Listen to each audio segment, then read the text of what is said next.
এটা কোন স্কুলে খেলা হচ্ছে, খুব সুন্দর একটা টুর্নামেন্ট খেলা হচ্ছে, তার জন্য ফুল ব্লগটা দেখতে থাকো, জানতে পারবে। আসল কথা, আজকে আমি যাচ্ছি আমাদের স্কুলে ঘুরতে, তার জন্য চলে আসলাম রনিদাদের দোকানে। রনিদা এখানে গল্প করছিল, সবাই আমরা একসাথে গল্প করছিলাম। তারপরে তিনজন চলে আসলো, তিনজন আমরা একসাথে বেরিয়ে পড়লাম হাঁটতে হাঁটতে স্কুলের উদ্দেশ্যে। তারপর এখানে চলে আসলাম মাঠে, এসে একটু দেখলাম স্যারদেরকে, তারপরে এখানে বক্তব্য শুনলাম। হ্যাঁ, তোমাদের খুব দারুণ আয়োজন করেছে, বেশ ভালো লাগলো। প্রতিদিন খেলি না, হঠাৎ মাঝে মাঝে মাঝে মাঝে যাই হোক, আবার বাল্যকালে ফিরে এলাম মনে হচ্ছে, ভালো লাগে। মাঠটা কেমন?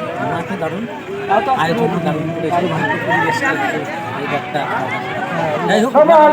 স্যারকে আমার তরফ থেকে অসংখ্য অসংখ্য ধন্যবাদ আমাদের এই ভিডিওটাতে কথা বলার জন্য। তারপর আমরা এদিকে চলে আসলাম, সূর্য ভাই এখানে বলছিল একটা কথা। তারপর আমরা স্কুলের ভিতরে এসে দেখি স্যাররা এখানে শ্যাডো প্র্যাকটিস করছে, শ্যাডো প্র্যাকটিস করার জন্য, কারণ আমাদের এর পরের রাউন্ডে খেলা। তারপরে দেখি স্যাররা সবাই ড্রেস পরছে, মানে জার্সি পরে রেডি সবাই নামার জন্য। তারপর আমাদের খেলা শুরু হয়ে গেল বংশিয়ারির সাথে। বংশিয়ারি তো খুবই ভালো খেলছিল, আমাদের স্কুল হেরে গেছে, দুঃখজনক ব্যাপার। এটা সেমিফাইনাল ম্যাচ ছিল, খুবই সুন্দর খেলছিল আমাদের। অসীম স্যার সব থেকে ভালো খেলেছে, আর শুভজিৎ স্যার তো একদম বলার মতো খেলেছে, লাজবাব। তারপরে এখান থেকে শুভম দ্বারা বসে আছে, আশিক দ্বারা বসে আছে।